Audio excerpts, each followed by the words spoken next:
Clegg will get through a speech. I now turn to Nigel Farage to close the case for the opposition.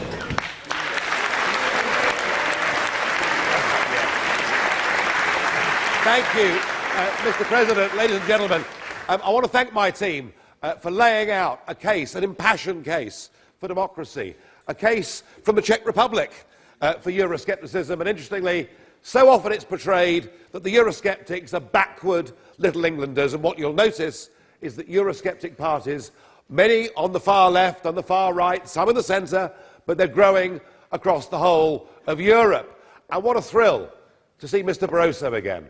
After for nearly 10 years, we sat next to each other in the European Parliament, and I was so reassured that you told me there was no plan to take away the statehood of the individual members. I must have misheard it when you said 3 years ago that we were building the world's first non-military empire. Clearly, I got that wrong.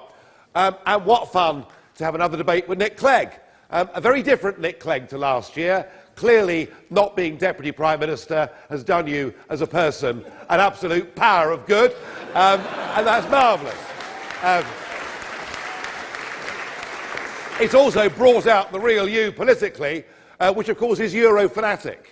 You know, the College at Bruges, the European Commission, the European Parliament. But I'm sorry, Nick, you laid out a series of things that we know foreign and direct investment would fall into this country, that we know Britain would be a less safe place. And frankly, we don't know any of those things. You know, I will accept that none of us know what the future is. None of us know what the risks are if we leave the European Union. None of us know what the risks are if we stay in the European Union. It is about making a decision. But I think tonight is a moment perhaps to examine that relationship between Britain and the European Union. I want you please to think of Britain and the EU being like an old married couple. They fell in love and got married in their late teens. 40 years they've been together. In the early days it was pretty good, but it's been getting increasingly rotten over the last 25 years. Of course, a lot of people said, no, no, no, you must stay with him. Oh, I know he's a terrible bully. I know he makes all the rules and the laws in the house. I know he forbids you from making your own friends, but surely it's better that you stay together. And some who perhaps tended towards her side, they vexed themselves with a question. Could she cope on her own? Was she really up to it? Could she manage her own shopping basket and run her own life? And this debate went on between their friends for years. In the end, it was decided, quite sensibly, they should go for marriage guidance counselling. And they went to a great big building in Brussels, and there was a sign on it outside that said, Council of Ministers.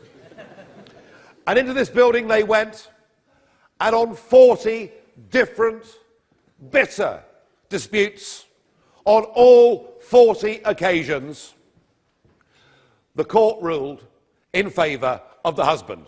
She'd lost 40 times out of 40, and so they did then decide to go for a quick, swift, amicable divorce. Well, a couple of years have gone by now, and initially it was quite difficult. There were things to do, lots to tidy up, but I can report that now she has blossomed. She has made new friends right across the rest of the world.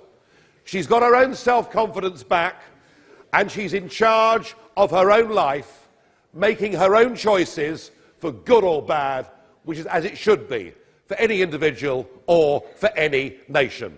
And that, folks, is our relationship with the European Union. It is now a terrible, terrible drag for this country. This baloney we heard about Britain not being big enough to negotiate its own trade deals on the world stage. How on earth, we were asked by Nick, how on earth are we big enough to go and negotiate with China or India or anybody else? Well, unless you hadn't noticed, 2 years ago, Iceland, with a population of 317,000, negotiated their own bilateral free trade deal with China. I put it to you folks that if Iceland's big enough to make its own trade deals, the United Kingdom is big enough to make its own trade deals.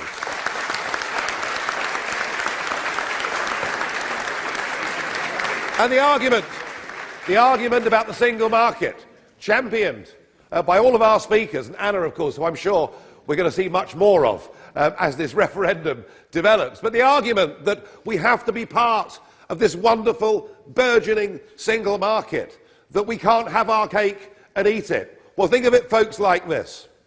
Just 15% of Britain's gross domestic product is engaged in the manufacture and sale of goods and also services to the European Union.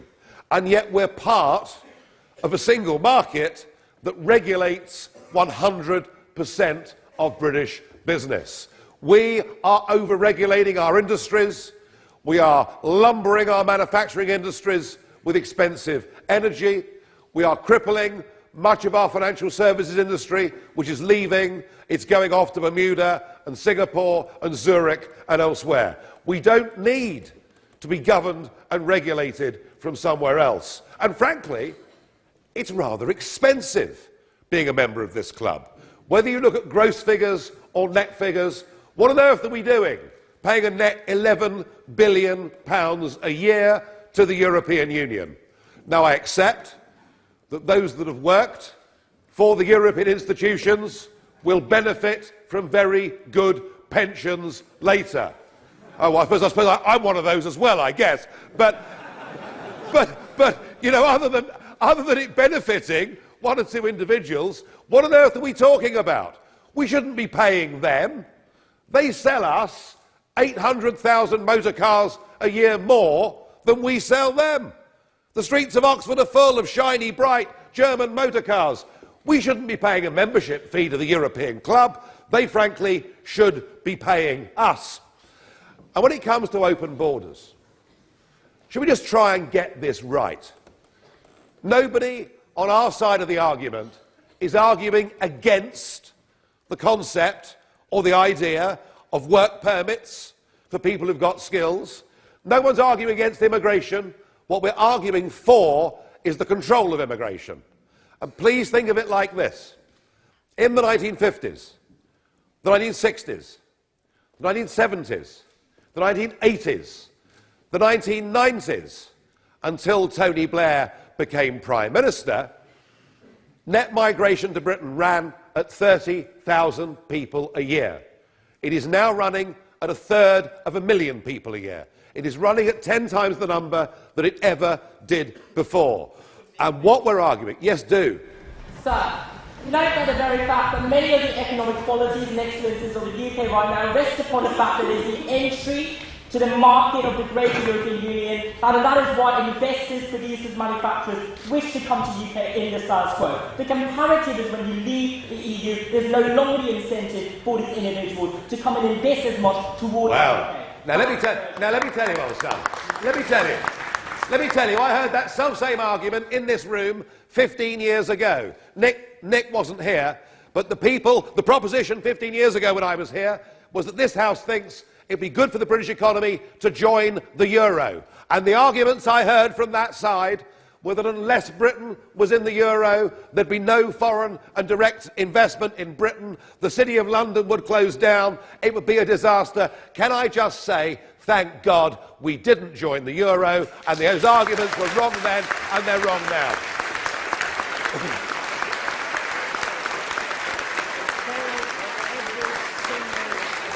Let us have an immigration policy based on the Australian-style point system.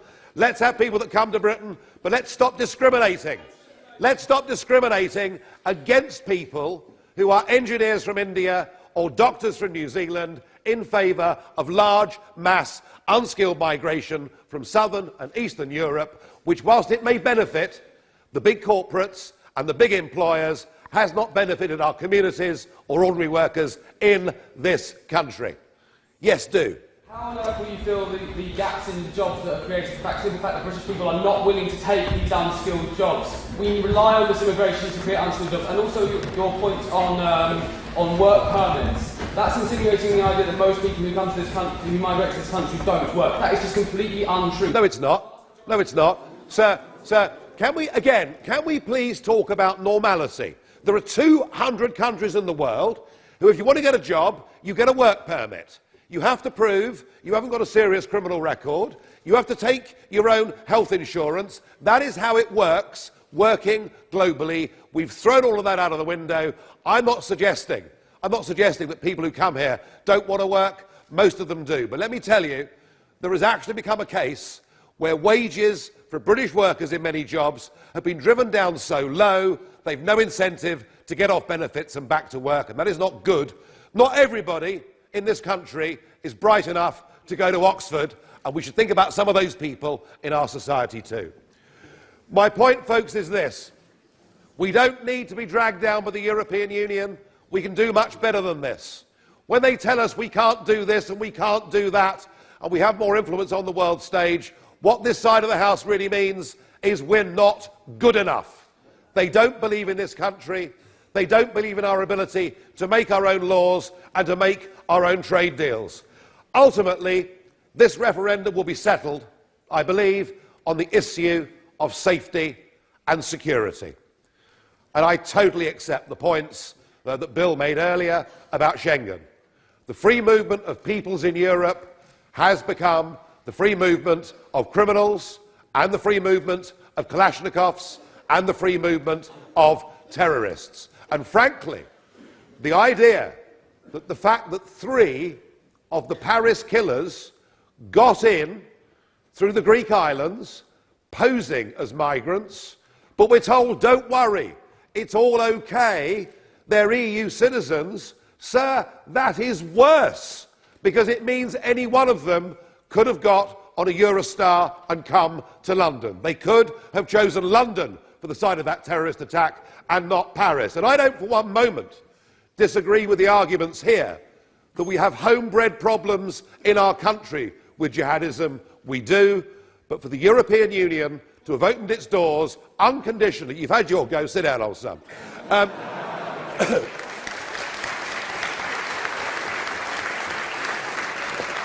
To unconditionally open your doors to hundreds of thousands of people a year risks bringing more terror to Britain. It is actually going to get worse. And let me tell you why it's going to get worse. When Mr. Barroso talked about building an empire, he meant it.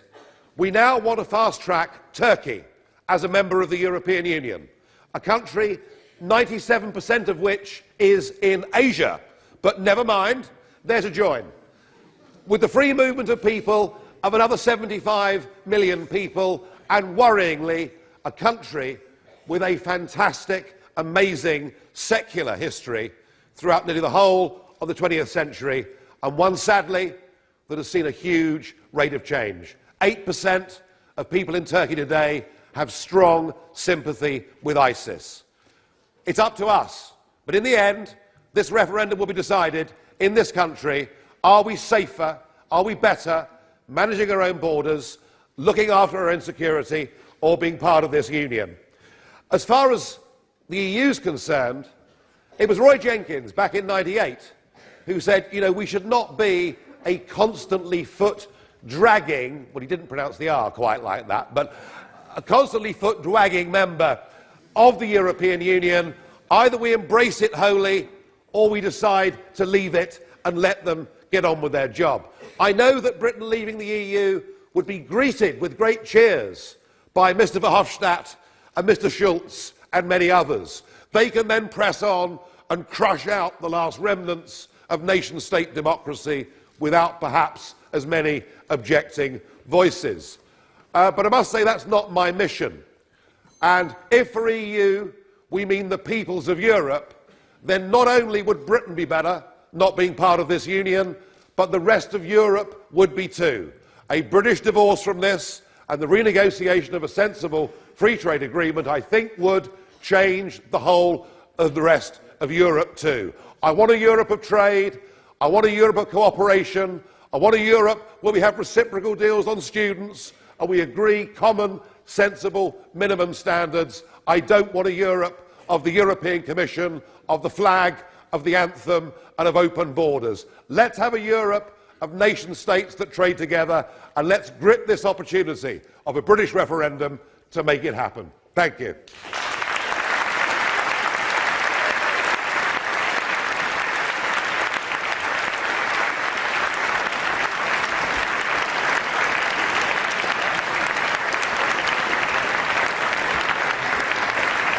To close the opposition and indeed to close the debate, Mr. Farage. Thank you. There is. I thought with Nick at the end there is the political class defending itself against failure by inventing things that we've said. We haven't said we'll cure terrorism. We've said it's madness to import terrorism into the European Union on the scale we're currently doing. We haven't for one moment tried to put fear in people's hearts. We've tried to put optimism in people's hearts. Right across Europe, there is a new tide in politics, and it's this. The under-30s are turning against the European Union. They're doing it because they see a currency that is putting tens of millions into poverty. They're doing it because they're seeing immigration policies that they know are wholly unsustainable. They're doing it because they're self-confident about who they are and what their nations stand for. The one country in which it's not yet happening is the United Kingdom, whereas yet this debate has not yet kicked off. The argument, folks, is this. The European project was a great idea post-war. Get the French and Germans round the table, breaking bread and not bashing hell out of each other. So far, so good. But like communism before it, the road to hell is paved with good intentions, and a project of cooperation and peace has turned, as Tony Blair himself said, into a project of power. It has outreached itself. It is not working.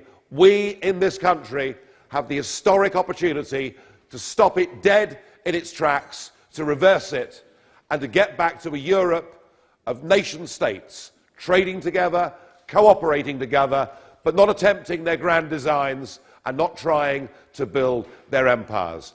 You cannot be an independent, self-governing, democratic nation and a member of the European Union. It is your choice. Thank you.